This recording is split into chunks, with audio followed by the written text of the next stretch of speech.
والدین کے مرنے کے بعد سلیم کی چچی اسے مزدوری پر بھیج دیتی۔ جس دن وہ پیسے لاتا چچی اسے اور اس کی بہنوں کو کھانا دے دیتی، ورنہ وہ بھوکے سو جاتے، اور صبح چاچی کی تشدد سے ان کی آنکھیں کھلتیں۔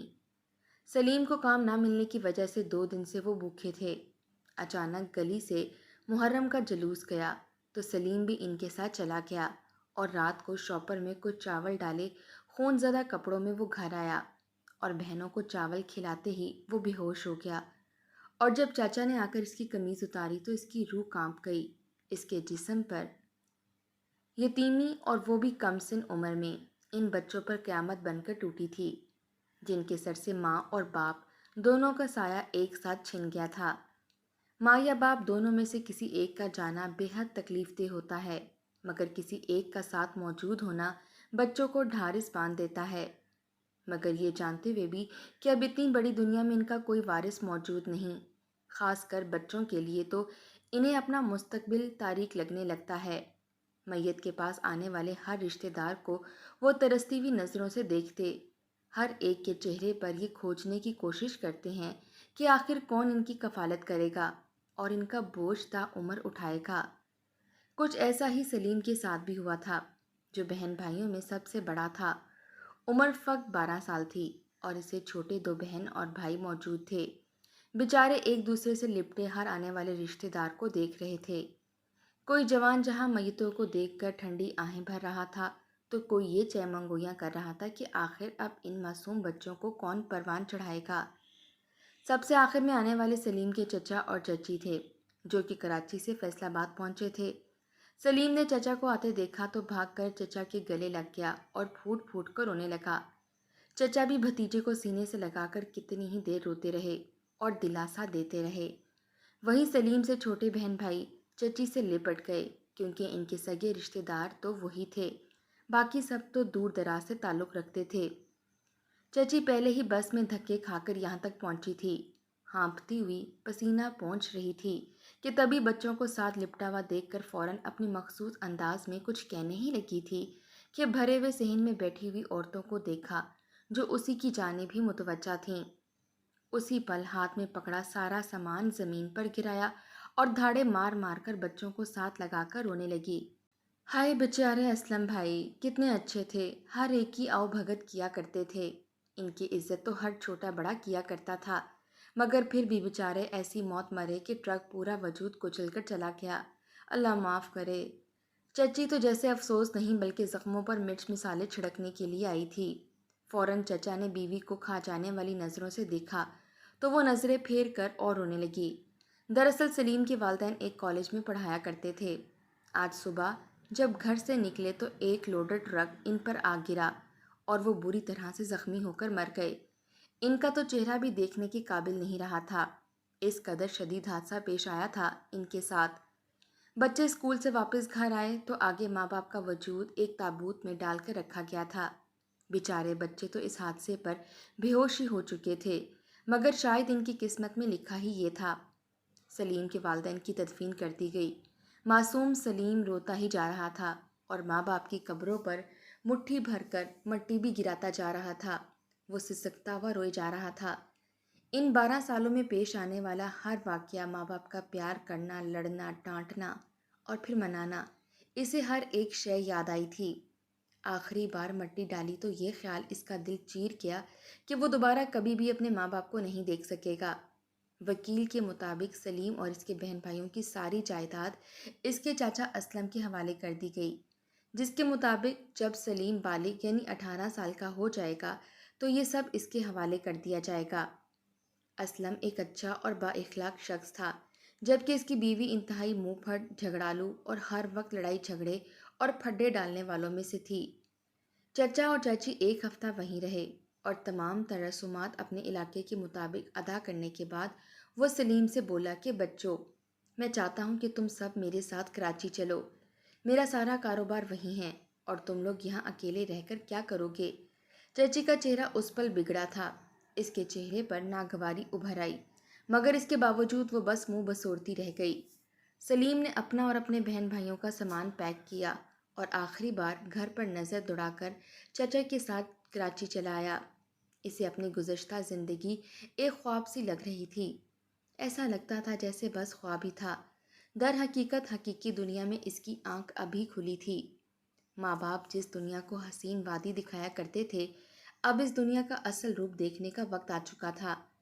چچا کا کاروبار ہی ایسا تھا کہ انہیں ہفتے میں 2-3 بار شہر سے باہر ضرور جانا پڑتا۔ وہ ایک مہینے میں کئی شہروں میں جایا کرتے، اس لیے ہفتے میں بامشکل 1-2 روز تک گھر رہ پاتے، ورنہ زیادہ تر دوسرے شہروں میں ہی وہ جایا کرتے تھے۔ سلیم اور اس کے بہن بھائی چچا اور چچی کے ہاں آ چکے تھے۔ چچا کے اپنے بھی 2 بیٹے تھے، مگر وہ دونوں ہی ہاسٹل میں اپنی پڑھائی حاصل کر رہے تھے۔ چچا جو اپنے ہی گھر کے باہر پہنچے تو اپنی بیوی اور بھتیجے بھتیجیوں سے کہنے لگے کہ میں تو واپس جا رہا ہوں۔ دراصل حیدرآباد مجھے کچھ کام ہے، اس لیے میں کل تک واپس آ جاؤں گا۔ تم لوگ چچی کے ساتھ گھر کے اندر جاؤ۔ انہوں نے چچی کو بھی تاکید کی کہ بچوں کو کھانا کھلا دینا، سارے راستے صرف جوس وغیرہ ہی پیا ہے۔ بچے خاموشی سے سر ہلا گئے اور چچی کے ساتھ گھر کے اندر چلے گئے۔ چچا وہیں سے حیدرآباد کے لیے نکل گئے۔ جو ہی وہ لوگ گھر کے اندر آئے تو چچی وہیں سے اپنے کمرے کی جانب چلی گئیں۔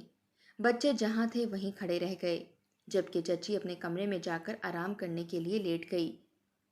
کچھ دیر بعد دروازے کی بیل بجی۔ تینوں بچے لاؤنج میں صوفے پر بیٹھے ہوئے تھے۔ سلیم وہاں سے دروازے تک گیا اور ہچکچاتے ہوئے دروازہ کھولا۔ سامنے ایک شخص کھڑا تھا جس کے ہاتھ میں پیزا تھا۔ تبھی فوراً پیچھے سے چچی آئی اور اس نے پیزا ڈیلیوری بوائے سے لے کر رقم ادا کر دی اور لے کر اپنے کمرے کی جانب چلی گئی۔ سلیم اور اس کے بہن بھائی ترستی ہوئی نظروں کے ساتھ چچی کا چہرہ دیکھنے لگے۔ وہ لوگ بھی صبح سے بھوکے تھے، گاڑی میں ان سے کھانا کھایا نہیں گیا تھا۔ جھجکتے ہوئے سلیم چچی سے کہنے لگا کہ چچی، ابھی وہ اتنا ہی بولا تھا کہ خون خوار نظروں سے چچی نے پلٹ کر سلیم کو دیکھا۔ اس کی آنکھوں میں اس قدر نفرت اور غصہ بھرا ہوا تھا، سلیم تو جیسے بات کرنا ہی بھول گیا۔ وہ سر جھکا کر ادھر ادھر دیکھنے لگا۔ چچی کہنے لگی کیا ہے؟ اتنا کہہ کر چچی نے پیزا کا ڈبہ کھولا اور اس میں سے سلائس نکال کر کھانے لگیں اور مزے لے لے کر کھاتے ہوئے کہنے لگیں واہ، پیزا تو بہت اچھا بیک ہوا ہے۔ یہ سننا تھا کہ بچوں کے منہ میں پانی بھر آیا۔ سلیم کی چھوٹی بہن اپنے لبوں پر زبان پھیرنے لگی اور وہ بامشکل ہچکچاتے ہوئے بول کر کہنے لگی چچی جان، ہمیں بھی بھوک لگی ہے، ہم نے بھی کچھ نہیں کھایا، ہمیں بھی کچھ کھانے کو دے دیں۔ مگر چچی تو اس کی بات پوری طرح نظر انداز کرتے ہوئے کمرے میں چلی گئی اور مزے سے پیزا کھانے کے بعد خالی ڈبہ باہر لا کر پھینک دیا۔ بچے بس دیکھتے رہ گئے، خاموشی سے وہیں پر بیٹھے چچی کو دیکھتے رہے۔ رات ہونے کو تھی، بچوں کا بھوک سے برا حال تھا، مگر چچی تو بے خبر پڑی سو رہی تھیں۔ آخر سلیم اٹھا اور کچن کی جانب چلا آیا۔ فریج کھول کر دیکھا تو کچھ بھی نہیں پڑا تھا سوائے سیب کے۔ سلیم نے فریج سے وہ سیب نکالا اور اپنے بہن بھائیوں کو دینے لگا۔ اس کے بہن بھائی سیب دیکھ کر اس پر ٹوٹ پڑے اور جلدی جلدی کھانے لگے۔ ابھی وہ کھا ہی رہے تھے کہ تبھی چچی وہاں پر آ گئیں۔ چچی کو دیکھ کر تینوں ہی فوراً اپنے سیب چھپانے لگے۔ چچی نے محسوس کر لیا تھا کہ بچے کچھ کھا رہے ہیں۔ وہ کچن میں آئی اور کہنے لگی کہ تم لوگ اپنے پیچھے کیا چھپا رہے ہو، ہاتھ سامنے کرو۔ مگر بچے ڈرتے ہوئے ایک دوسرے کو دیکھنے لگے۔ بہرحال جب چچی نے مزید ڈانٹا تو ڈرتے ڈرتے ہاتھ سامنے کیے جن میں سیب موجود تھے۔ اس کا تو پارا ہائی ہو چکا تھا۔ اس نے اسی پل چمٹا اٹھایا اور ان بچوں کے ہاتھوں پر مارنا شروع کر دیا۔ وہ رونے لگے تھے۔ سلیم فوراً آگے بڑھا اور اپنے بہن بھائیوں کی ڈھال بنتے ہوئے کہنے لگا چچی، ان کو مت مارو، ہم نے کچھ نہیں کیا، ان کو بھوک لگی تھی اس لیے میں نے فریج سے سیب نکالا، آپ سو رہی تھیں اس لیے نہیں پوچھا، ہمیں مت ماریں، میرے بہن بھائیوں کو کچھ نہ کہیں، بلکہ ان کے حصے کا بھی مجھے ہی مار لیں۔ سلیم سے جو بن پڑتا وہ کہے جا رہا تھا، مگر چچی کہنے لگی مفت خورو، تم لوگوں کو تو یہاں لانے کا میرا بالکل بھی دل نہیں تھا، یہ تو تمہارا چچا تھا جو تم لوگوں کو یہاں لے آیا، ورنہ میرا بس چلتا تو میں تم لوگوں کو وہیں چھوڑ کر آتی۔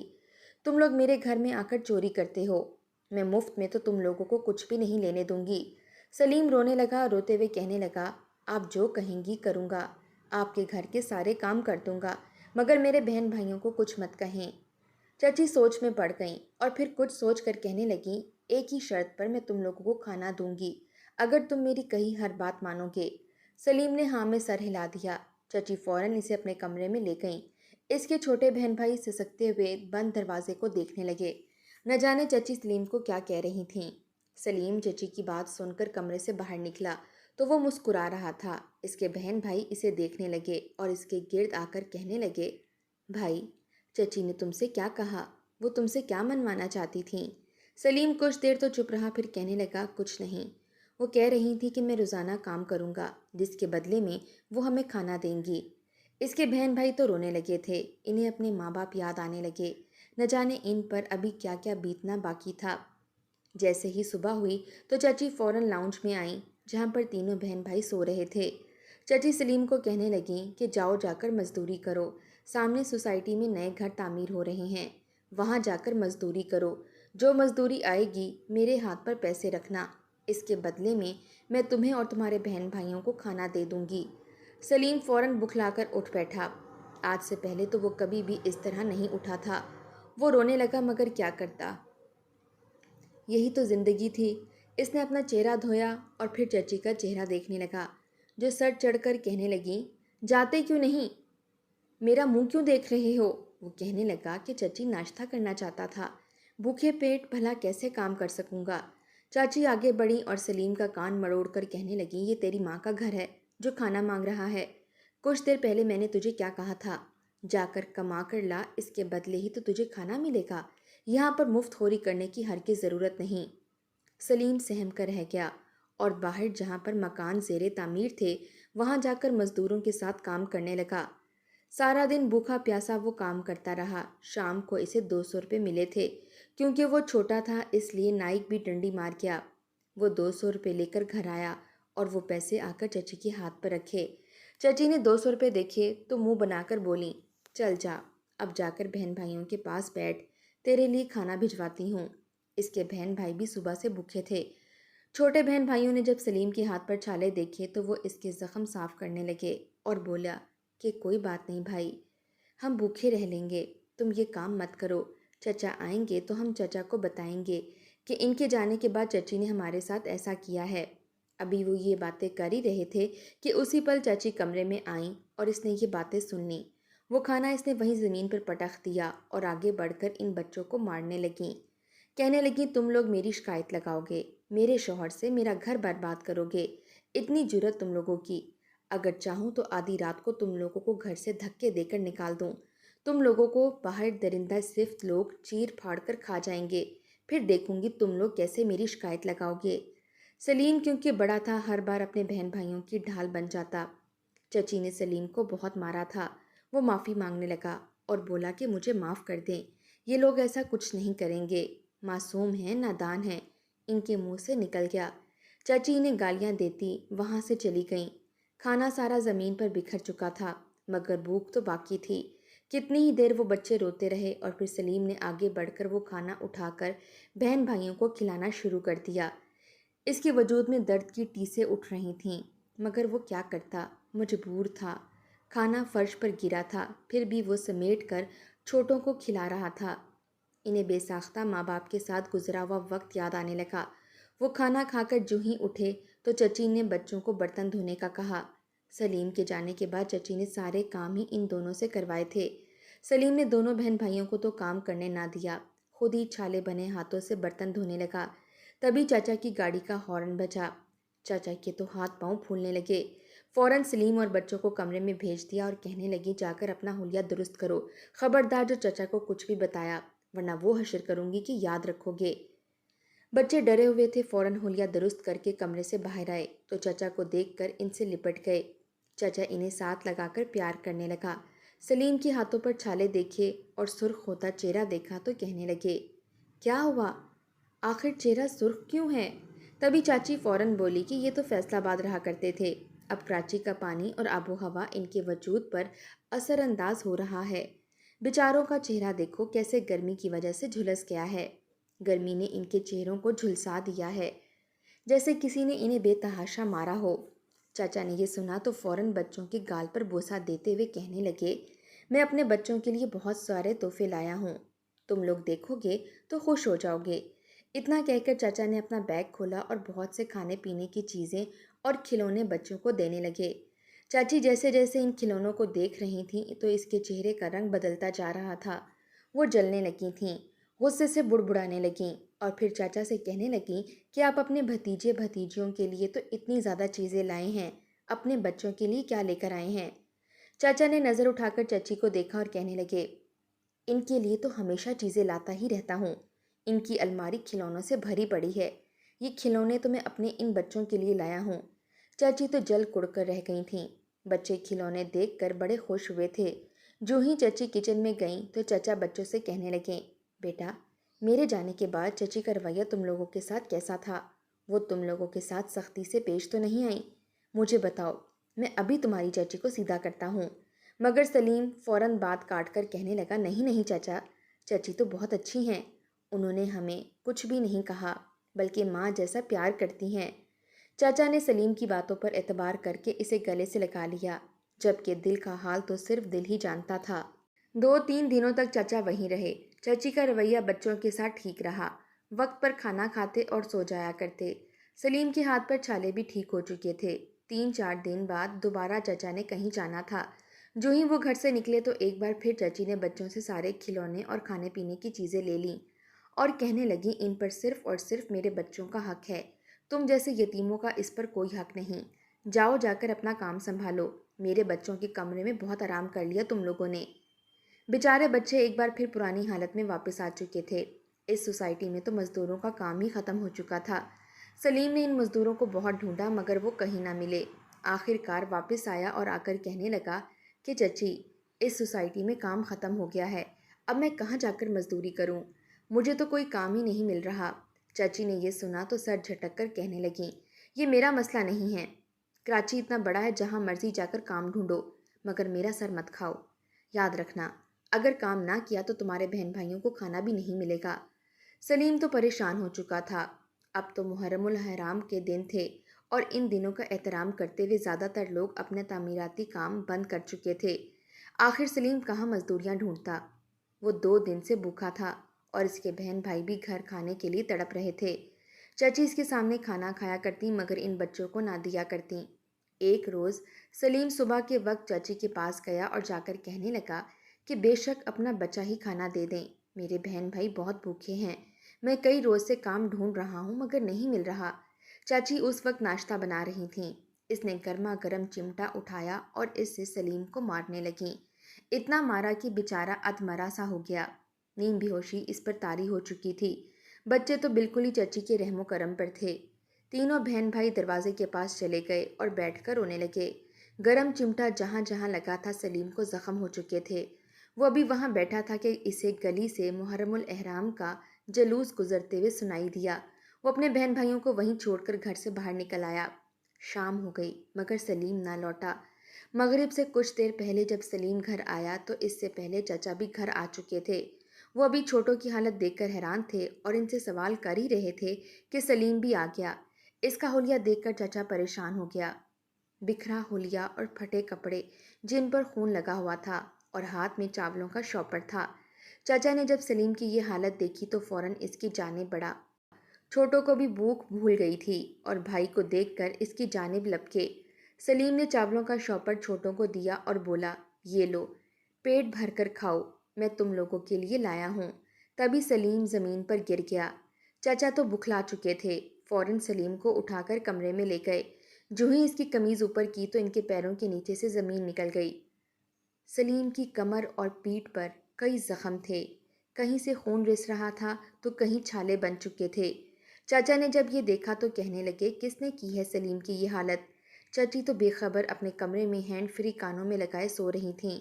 بچے مزید پردہ نہ رکھ سکے اور جو کچھ چچی نے آج سے پہلے اور آج صبح تک کیا تھا ان کے ساتھ سب کچھ چچا کو بتانے لگے۔ چچا تو یہ سفاکیت دیکھ کر رونے لگا تھا۔ غصے سے بپھر کر کمرے میں گیا اور بیوی کو تھپڑ مار کر باہر لے آیا۔ بیچاری چچی کوئی بہانہ بھی نہ بنا سکی۔ چچا نے اسی پل چچی کو گھر سے دھکے دے کر نکال دیا اور سلیم کو ڈاکٹر کے پاس لے گئے، جہاں اس کا بروقت علاج ہوا اور وہ صحت یاب ہو گیا۔ جب اسے گھر لایا گیا تو چچا تینوں بچوں سے معافیاں مانگنے لگے۔ بچے بھی رونے لگے مگر چچا کو معاف کر دیا۔